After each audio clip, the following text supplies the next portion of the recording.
You have been lied to your entire life. They told you that if you work hard, stay honest, and treat people with kindness, the world will reward you. They told you that good things come to those who wait, that integrity is its own reward, that the truth will set you free.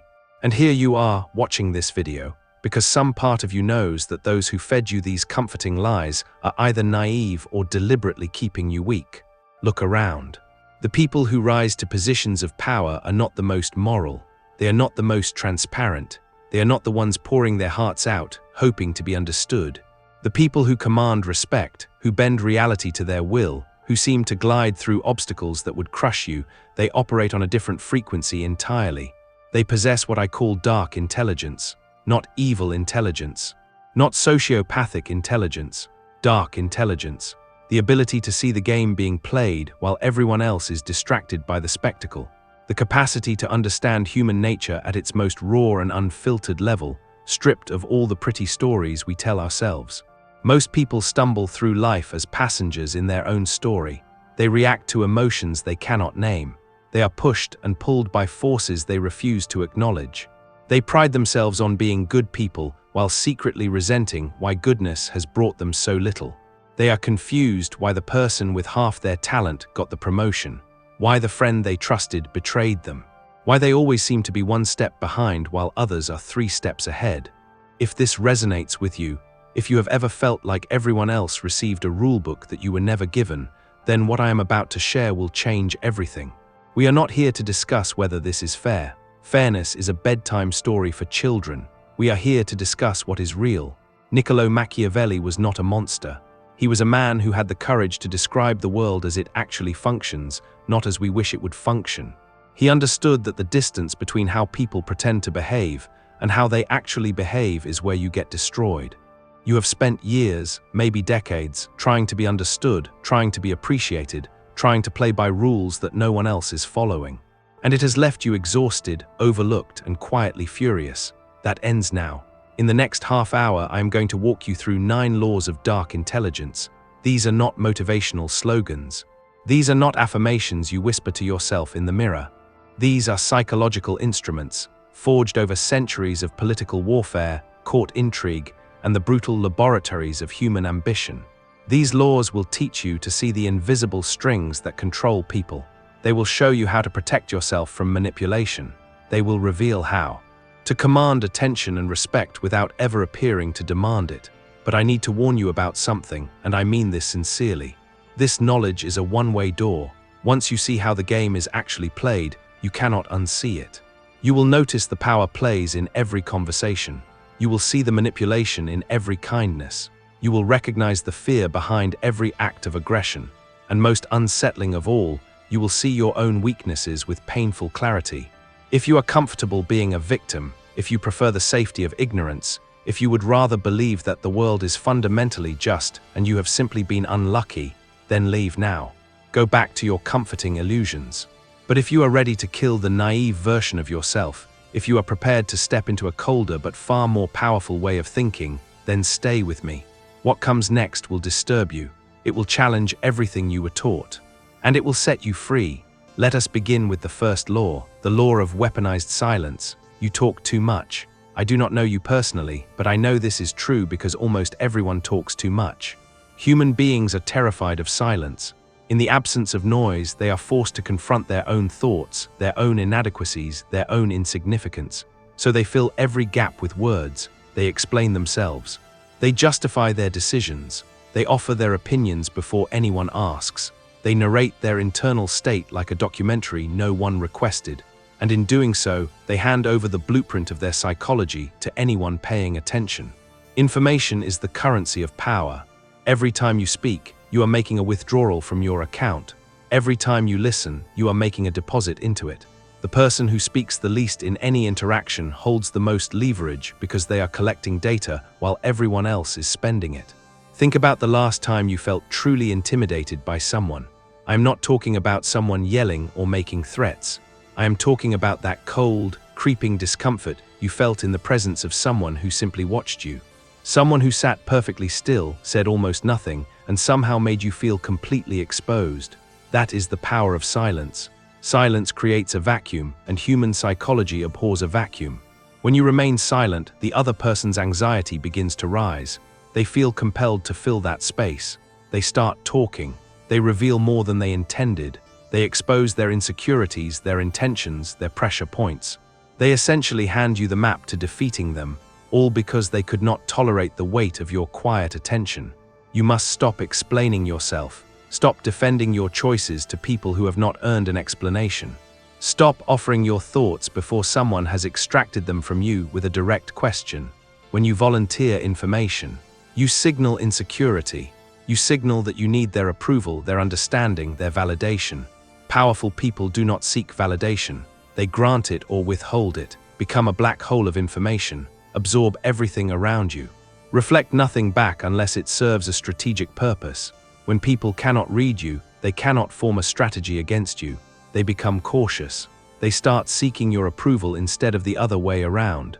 They project their own fears and desires onto your silence, and you can use those projections to guide them exactly where you want them to go. Silence is not the absence of communication. It is the highest form of control. Master it and you master the room. The second law is the law of moral detachment. This is where most people will resist.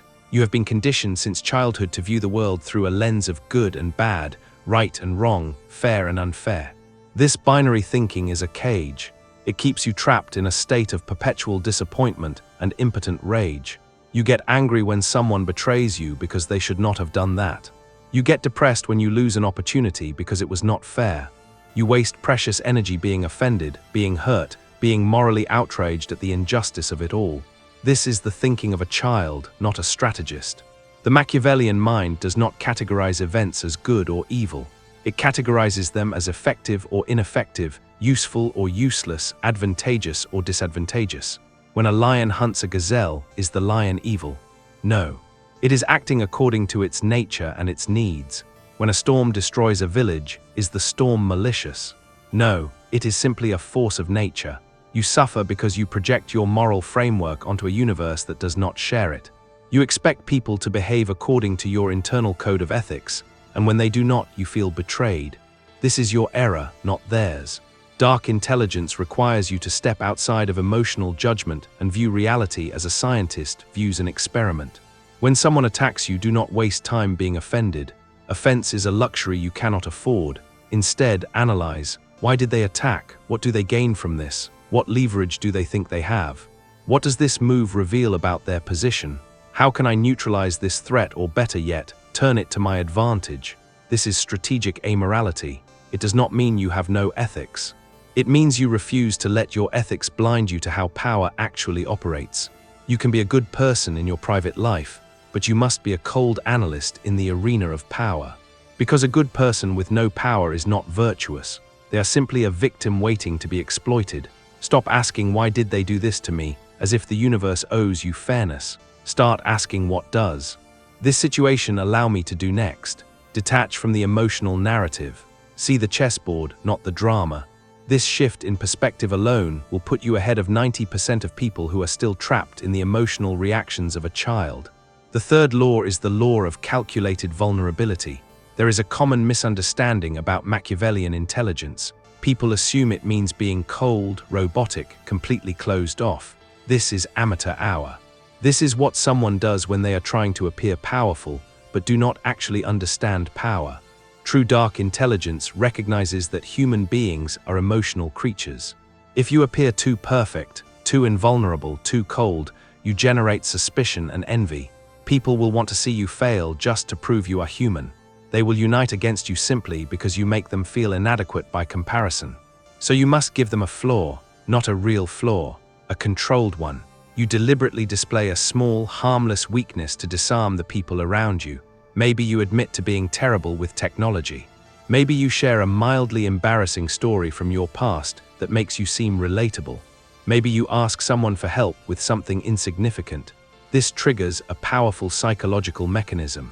When people help you or when they perceive a flaw in you, they lower their defenses.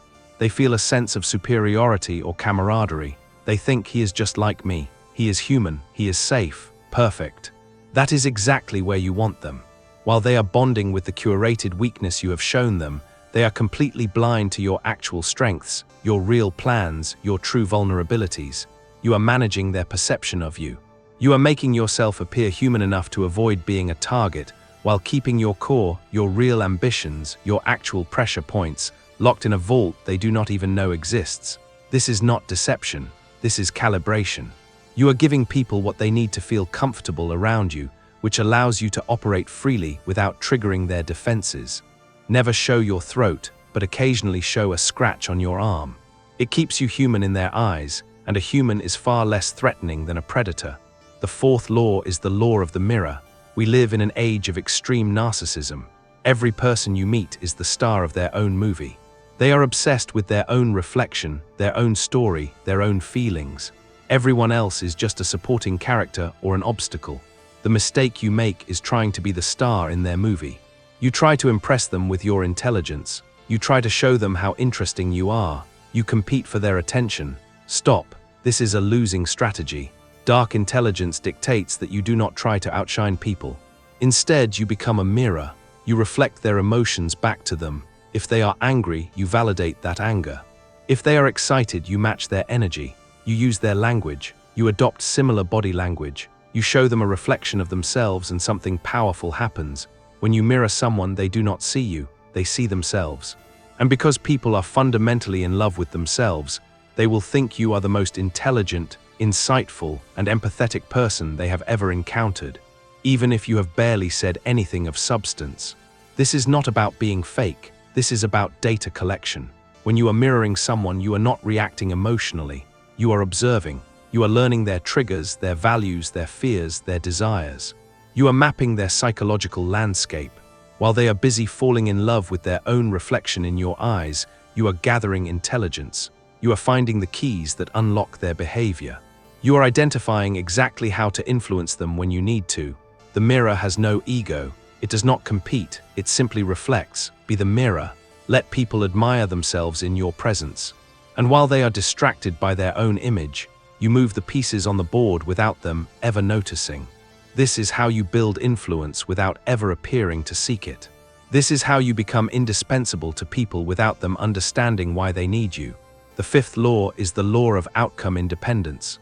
The root of all anxiety, all desperation, all weakness in negotiation is attachment to a specific outcome. You want the job, you want the relationship, you want the approval, and because you want it so desperately, you radiate need, you signal scarcity, and in the mathematics of power, scarcity is repulsive. People instinctively run from those who need them. They are magnetically drawn to those who do not. You must cultivate a state of radical outcome independence. This is the mindset that says, I will work toward this goal, I will plan for it, I will execute my strategy, but if I do not achieve it, I will be perfectly fine. This is not giving up. This is not lack of ambition. This is the ultimate power position. When you are genuinely willing to walk away from the negotiation table, you hold all the leverage. When you are truly prepared to lose the relationship, you set the terms. When you do not need the approval, you command the respect. Machiavelli understood that fear of loss makes you a slave. If your employer knows you are terrified of losing your job, they own you. They can underpay you, overwork you, disrespect you, because they know you will tolerate it. If your partner knows you are terrified of being alone, they own you. They can mistreat you, neglect you, manipulate you, because they know you will stay. The moment you are willing to lose something, you gain power over it. You must mentally accept the worst-case scenario. Visualize losing everything. The job, the relationship, the status, the money, sit. With that image, make peace with it. Realize that you would survive, you would adapt, you would rebuild. Once you destroy the fear of loss, you become dangerous. You become untouchable. You can speak the truth because you do not fear the consequences. You can take calculated risks because you do not fear the fall. You can set boundaries because you do not fear the rejection. The person who needs nothing is the person who eventually gets everything, because they operate from abundance, not starvation. They negotiate from strength, not desperation. Cultivate this indifference to outcomes and watch how quickly people start chasing you instead of the other way around. The sixth law is the law of the useful enemy. Most people want a life without conflict. They want everyone to like them. They avoid confrontation at all costs. They see enemies as problems to be eliminated. This is a fundamental misunderstanding of how growth works. Conflict is not the opposite of progress. It is the engine of it. Without resistance, your mind atrophies. Without opposition, you become soft, complacent, delusional about your own capabilities. Machiavelli advised the prince to not only prepare for war, but to study it constantly, even in times of peace. Dark intelligence recognizes the strategic utility of an enemy. An enemy sharpens you. An enemy forces you to focus your energy. An enemy reveals your weaknesses before a more dangerous opponent does. An enemy gives you a reason to improve when comfort would have made you lazy. If you do not have an enemy, you should be concerned. It means you are not threatening enough to anyone. It means you have become irrelevant. Look at history. Every great figure had a rival. Tesla had Edison. Jobs had Gates. Ali had Frazier. The friction between them created fire. The competition pushed both parties to levels they never would have reached alone. Do not waste energy complaining about the people trying to bring you down. Use them. Let their hatred fuel your discipline. Let their doubt become evidence of your ambition. Let their attacks force you to tighten your defenses and sharpen your strategy. And here is the deeper game.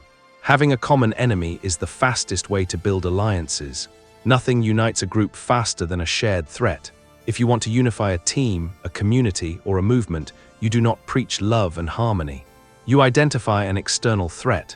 You give them something to unite against. Do not fear your enemies. Curate them. Choose enemies that are worthy of your potential. Enemies that will force you to become better. And when necessary, create the perception of an enemy to galvanize the people around you. The enemy is not your obstacle. The enemy is your whetstone. Use them to sharpen yourself into a blade.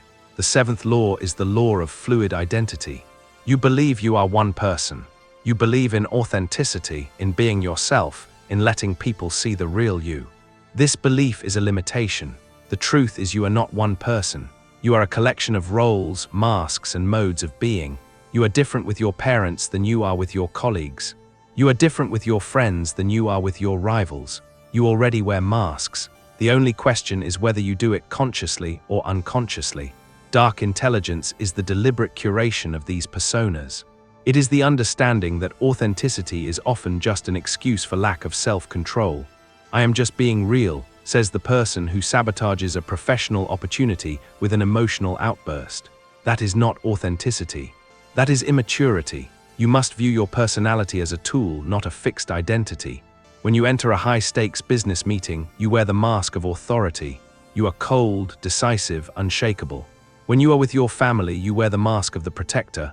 You are warm, present, engaged. When you are negotiating, you wear the mask of the strategist. You are patient, calculating, detached. This is not lying. This is calibration.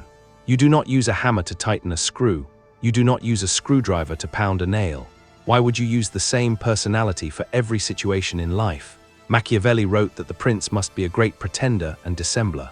He must know how to be both the lion and the fox. If you are only the lion, fierce and direct, you will walk into traps set by clever opponents. If you are only the fox, cunning and indirect, you will be devoured by those willing to use force. You must be fluid. You must be able to shift between modes depending on what the situation demands. This does not mean you have no core values. It means you do not let a rigid sense of identity limit your effectiveness. Be water, take the shape of the container you are in. When the container breaks, you flow onward. You do not shatter. People who cling to a fixed identity are brittle. They break under pressure. You must be flexible, adaptable, impossible to pin down. This fluidity is what makes you dangerous. No one can predict you. No one can box you in. You become a moving target, and a moving target is nearly impossible to hit. The eighth law is the law of earned trust. You trust too easily. You project your own moral code onto other people and assume they operate the same way. You think, I would never lie to him, so he would never lie to me. I would never betray her, so she would never betray me. This projection is the source of your deepest wounds. It is why you have been blindsided by betrayals you never saw coming. It is why you feel so shocked when someone you trusted reveals themselves to be something else entirely. Dark intelligence accepts a brutal truth. Everyone acts in their own. Self-interest, even acts of apparent altruism, are often driven by the need to feel good about oneself, to be seen as good, to avoid guilt. This is not cynicism. This is realism. People are not evil. They are simply human. And humans are wired for survival, status, and self-preservation. You must develop what I call calibrated suspicion, not paranoia. Paranoia is irrational fear without evidence. Calibrated suspicion is disciplined attention to detail. It is watching what people do, not what they say. Words are designed to manipulate. Words are cheap and plentiful. Actions are the only reliable data. When someone offers you an opportunity that seems too good to be true, do not ask if it is real. Ask what they gain from it. When someone compliments you excessively, do not bask in the flattery. Ask what they are trying to distract you from or what they want from you. When someone declares their loyalty, do not believe them immediately. Test them. Give them small amounts of power or responsibility and observe how they use it. Do they serve their own interest or yours? Do they keep confidences or do they gossip? Do they stay loyal when it is inconvenient or only when it benefits them? Machiavelli wrote that men are so simple and so ready to obey present necessities that one who deceives will always find those who allow themselves to be deceived. Do not be the one who allows himself to be deceived. Require proof. Test loyalty before you depend on it. Give trust in small increments and only increase it when someone has demonstrated they deserve it. This does not make you cold, it makes you wise. It is better to be pleasantly surprised by someone's integrity than devastated by their betrayal. Protect yourself by assuming nothing and verifying everything. The ninth and final law is the law of integrated darkness. We end with the deepest and most important principle. You must integrate your shadow. Society has taught you to be harmless, to be nice, to repress your anger, your hunger for power, your capacity for ruthlessness. You have been told that these impulses are bad, that you should suppress them, that a good person does not have these thoughts. This is a lie, and it is a dangerous one. A harmless man is not a good man. A harmless man is simply a weak man. He is not virtuous because he chooses goodness over evil. He is harmless because he does not have the capacity to be anything else. He cannot protect what he loves. He cannot stop evil when it comes for him. He is a sheep congratulating himself for not being a wolf, when in truth he simply lacks the teeth. Dark intelligence requires you to accept a disturbing truth. You are capable of terrible things. You have the capacity for cruelty, for manipulation, for violence. These capacities exist within you whether you acknowledge them or not. The question is whether you will own them or whether they will own you. If you deny your shadow, if you repress these darker impulses, they do not disappear. They go underground. They leak out in passive aggression, in resentment, in self-sabotage, in sudden explosions of rage that surprise even you. You become controlled by the very darkness you refuse to acknowledge. But if you bring the monster into the light, if you look at it directly and say, I see you, I understand you, I control you, then you become whole. You become integrated. You gain access to the full spectrum of human capability. When you know you could destroy someone but you choose not to, that is virtue. That is real morality. Not the morality of someone too weak to do harm, but the morality of someone strong enough to choose restraint. Machiavelli understood that the ideal leader was not a saint. He was someone who knew how to use harsh methods when necessary, but chose to use them only for good ends. You need that edge. You need that darkness visible in your eyes that tells the world I am peaceful by choice, not by inability. When you integrate your shadow, you stop being afraid of the darkness in others. You recognize it, you understand it, you know how to counter it, because you have already faced it within yourself and emerged victorious. These 9 laws are not a checklist to complete. They are a lens through which to view reality. From this moment forward, everything changes. You will walk into a room and see things others miss. You will hear what is not being said. You will notice the power dynamics, the unspoken hierarchies, the hidden agendas. You will see people wearing masks and you will understand which mask they chose and why. You will recognize manipulation before it takes hold. You will sense desperation, fear, and weakness in others because you have learned to eliminate it in yourself. You are no longer a civilian in the game of power. You are a player, but understand this. With this knowledge comes a cost. The cost is isolation. When you wake up, you realize how many people are still asleep. You will feel a distance grow between you and your old life. Your old friends may say you have changed. They may call you cold, distant, calculating. Let them. You are not cold, you are awake. You are not distant, you are protected. You are not calculating, you are strategic. You are shedding the skin of the victim. You are shedding the need to be liked by people who do not matter. You are stepping into a rare category of human being, the kind that sees clearly, acts decisively, and refuses to be controlled by fear or sentiment. The question now is not whether these laws work. History has proven they do. Emperors, generals, CEOs, and power brokers have used these principles for thousands of years. The question is whether you have the discipline to apply them, whether you have the courage to look at yourself honestly and kill the weak parts, whether you are willing to accept that the world is not fair, not kind, and not waiting to reward your goodness. Most people will watch this, feel a momentary thrill of recognition, and then return to their comfortable illusions. They will go back to complaining, back to being surprised by betrayal, back to wondering why life is so hard. But you are still here. You listen to the end. That tells me something about you. It tells me you are ready to see the game, ready to play it, ready to win. If that is true, then everything starts now. Take these laws, study them, practice them, integrate them into how you think, how you observe, how you move through the world. And when you do, you will find that power is not something you chase. It is something you become. I will see you on the other side.